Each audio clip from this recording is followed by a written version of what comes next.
Hi പ്രിയമുള്ള സുഹൃത്തുക്കളെ, എന്തൊക്കെയാണ് നമ്മുടെ നാട്ടിൽ നിരന്തരം സംഭവിച്ചുകൊണ്ടിരിക്കുന്നത്? പല രൂപത്തിലും മനുഷ്യനെ ഇസ്ലാമിലേക്ക് മതപരിവർത്തനം ചെയ്യിക്കാൻ ശ്രമിക്കുന്നു. സംഘടിതമായ ചില ശക്തികൾ ഇറങ്ങി തിരിച്ചിട്ടുണ്ട്. ഈ മതത്തെ എന്ത് ചെയ്തിട്ടായാലും സാരമില്ല, വളർത്താമെന്നവർ പ്രതിജ്ഞ എടുത്തിരിക്കുകയാണ്. 6-ാം നൂറ്റാണ്ടിലെ പുസ്തകത്തിൽ ഇവരോട് കൽപ്പിച്ചിട്ടുണ്ട്, ലോകം അവസാനിക്കുന്നതിന് മുന്നോടിയായി മുഴുവൻ ആളുകളും ഇസ്ലാം മതത്തിലേക്ക് ചേക്കേറും. ആ ഇസ്ലാം മതം വളർത്തണം. എങ്ങനെ?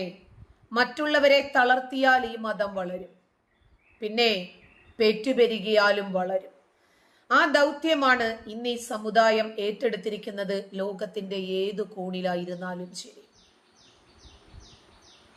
നമുക്കറിയാം, തൊട്ടടുത്തിരിക്കുന്ന 6 വയസ്സുകാരനായ സുഹൃത്തിനെ 6 വയസ്സ് എങ്ങനെ മതം മാറ്റണം എന്ന് പഠിപ്പിക്കുകയാണ് ഒരു പുസ്തകത്തിൽ. ഒരു സ്കൂളിൽ കുട്ടികൾ അത് പഠിക്കുവാണ്. എങ്ങനെയാണ് തന്റെ സഹജീവിയെ മതം മാറ്റേണ്ടത്? അതിന് കുട്ടികൾക്ക് ഒരുപാട് ക്ലൂ കൊടുക്കുന്നു. എന്താണ്? ആദ്യം നെറ്റിയിൽ നിന്നും കുറിയും കൊന്തയോ മാലയോ എന്തെങ്കിലുമൊക്കെ ഉണ്ടെങ്കിൽ അതൊക്കെ അങ്ങ് അഴിച്ചു കളയണം. നെറ്റിയിൽ കുറിയുണ്ടെങ്കിൽ മായ്ച്ചു കളയണം. ഷഹാദ, സത്യസാക്ഷ്യ വാക്യം സ്വീകരിക്കണം. ഹലാൽ ഫുഡ് കഴിക്കണം. അമുസ്ലിങ്ങളായ മാതാപിതാക്കളിൽ നിന്നും ഓടി രക്ഷപ്പെടണം. ഈ രൂപത്തിൽ സ്റ്റെപ്പ് ബൈ സ്റ്റെപ്പായി ചെറിയ പ്രായം മുതലുള്ള കുട്ടികളെ എങ്ങനെയാണ് മതം മാറ്റേണ്ടത് എന്ന് നല്ല രൂപത്തിലുള്ള ഗൈഡൻസ് ഇവിടെ കിട്ടുവാണ്.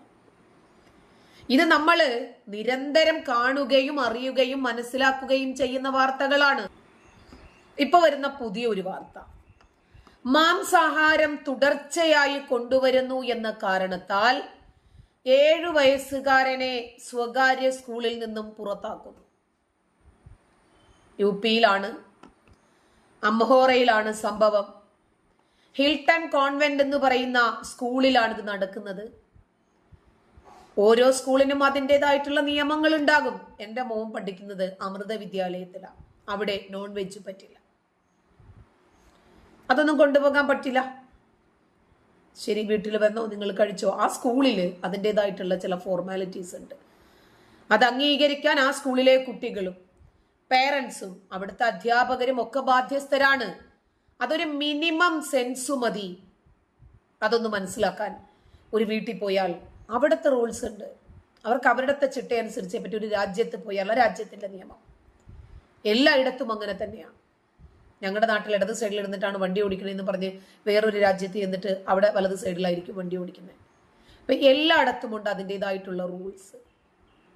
ഒരു കുട്ടി മാത്രം നിരന്തരം നിയമങ്ങൾ ലംഘിച്ച് നോൺ വെജ് കൊണ്ടുവരുന്നു. ഇതിനെ സംബന്ധിച്ച് സ്കൂളിലെ പ്രിൻസിപ്പലും കുട്ടിയുടെ അമ്മയും തമ്മിൽ തർക്കിക്കുന്ന ഒരു വീഡിയോ സോഷ്യൽ മീഡിയയിൽ വൈറലായി. ഇവര് തന്നെ ആ വീഡിയോ പിടിക്കുന്നു. കരുതിക്കൂട്ടിയുള്ള സംസാരങ്ങളാണ് അതിനകത്ത്. ആ വീഡിയോ കാണുന്നവർക്ക് മനസ്സിലാകും. വിദ്യാർത്ഥി തുടർച്ചയായി മാംസാഹാരം കൊണ്ടുവരുന്നുണ്ട് എന്നാണ് പ്രിൻസിപ്പലിന്റെ ആരോപണം. എല്ലാവരെയും മാംസാഹാരം കഴിക്കാൻ പ്രേരിപ്പിച്ച് ഇസ്ലാം മതത്തിലേക്ക് പരിവർത്തനം ചെയ്യണം എന്നതാണ് തന്റെ ഡ്യൂട്ടി എന്ന് കുട്ടി അവന്റെ കൂട്ടുകാരോട് പറയുന്നു. ഈ ചെറിയ കുട്ടിയാ. ഈ കുട്ടി പറയുന്നു, ഹിന്ദു ക്ഷേത്രങ്ങൾ തകർക്കാൻ ഞാൻ ആഗ്രഹിക്കുന്നു. അവന്റെ കൂട്ടുകാരനോട് പങ്കുവച്ചതാണ്. ഇവന്റെ കൂട്ടുകാരൻ ചെന്ന് അമ്മയോട് പറയുന്നു. അമ്മ വന്നിട്ട് സ്കൂളിലെ പ്രിൻസിപ്പളും അധ്യാപകരുമായി സംസാരിക്കുന്നു. അവന്റെ ഏറ്റവും വലിയ ആഗ്രഹം അവൻ അവന്റെ സഹപാഠിയുമായി പങ്കുവയ്ക്കുവാണ്. ഇത്തരം ആരോപണങ്ങളുടെ പേരിൽ തന്റെ മകനെ പുറത്താക്കുന്നത് എന്തിനാണ് എന്നാണ് ആ അമ്മ ചോദ്യം ചെയ്യുന്നത്. കുട്ടിയുടെ അമ്മ അത് പറഞ്ഞ് വാക്കേറ്റം ഉണ്ടാക്കുന്നു. പ്രിൻസിപ്പളുമായി നിരന്തരം തർക്കിക്കുന്നതും ആ വീഡിയോയിലുണ്ട്. കുട്ടി സ്കൂളില് മാംസഭക്ഷണം കൊണ്ടുവരുന്നു. ഇതുമായി ബന്ധപ്പെട്ട് പ്രിൻസിപ്പൽ ഉന്നയിച്ച അവകാശവാദങ്ങൾ അവര് തള്ളിക്കളയുന്നതും ആ വീഡിയോയിലുണ്ട്. വീഡിയോ വൈറലായി. അല്ലെങ്കിലും ഇതുപോലെയുള്ള വിഷയങ്ങൾ വളരെ പെട്ടെന്ന് വൈറലാകുമല്ലോ. എല്ലാ ആളുകളും വേഗം തന്നെ അത് ഏറ്റെടുക്കും. പ്രത്യേകിച്ച് മതവികാരമാണല്ലോ. പിന്നീട് ഈ വീഡിയോ ഒരു വിഭാഗം മുസ്ലിങ്ങൾ എടുത്തു കൊണ്ടുപിടിച്ചു. അവരങ്ങനെയാ. ഇതുപോലെ ഏതെങ്കിലും ഒരു സെൻസേഷണൽ ഇഷ്യൂ കിട്ടാൻ വേണ്ടിയിട്ട് കാത്തിരിക്കുവാണ്. നമുക്കറിയില്ലേ നൂപുർ ശർമ്മയുടെ ഒക്കെ വിഷയം. നൂപുർ ശർമ്മയും തസ്ലീം അഹമ്മദ് റഹ്മാനിയും തമ്മിലുള്ള ഒരു ചാനൽ ചർച്ച. അതിലാദ്യം പ്രൊവോക്ക് ചെയ്യുന്ന രൂപത്തിൽ തസ്ലീം അഹമ്മദ് റഹ്മാനിയാണ് സംസാരിക്കുന്നത്.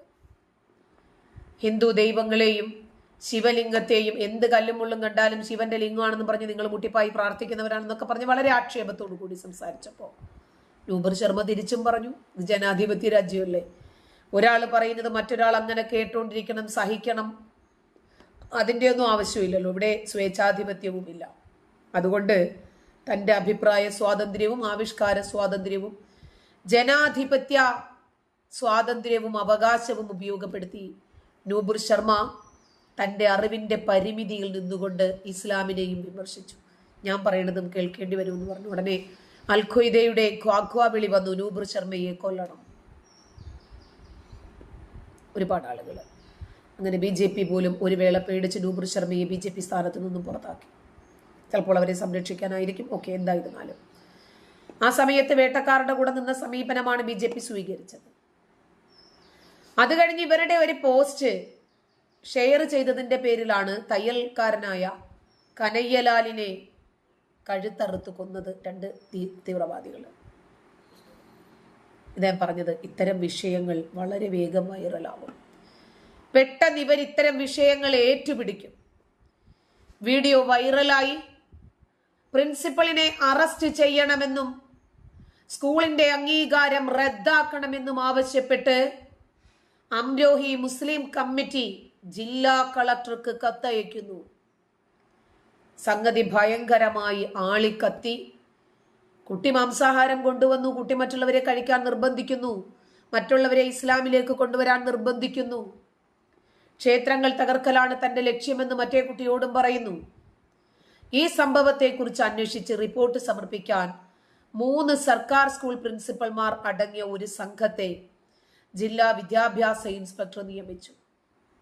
3 ദിവസത്തിനകം റിപ്പോർട്ട് സമർപ്പിക്കണമെന്നാണ് പറഞ്ഞിരിക്കുന്നത്. ഇതുപോലെയുള്ള വിവരദോഷികൾ കുഞ്ഞുങ്ങളിലേക്ക് കൂടി കുത്തിവെക്കാൻ ശ്രമിക്കുന്നത് എന്താണ്?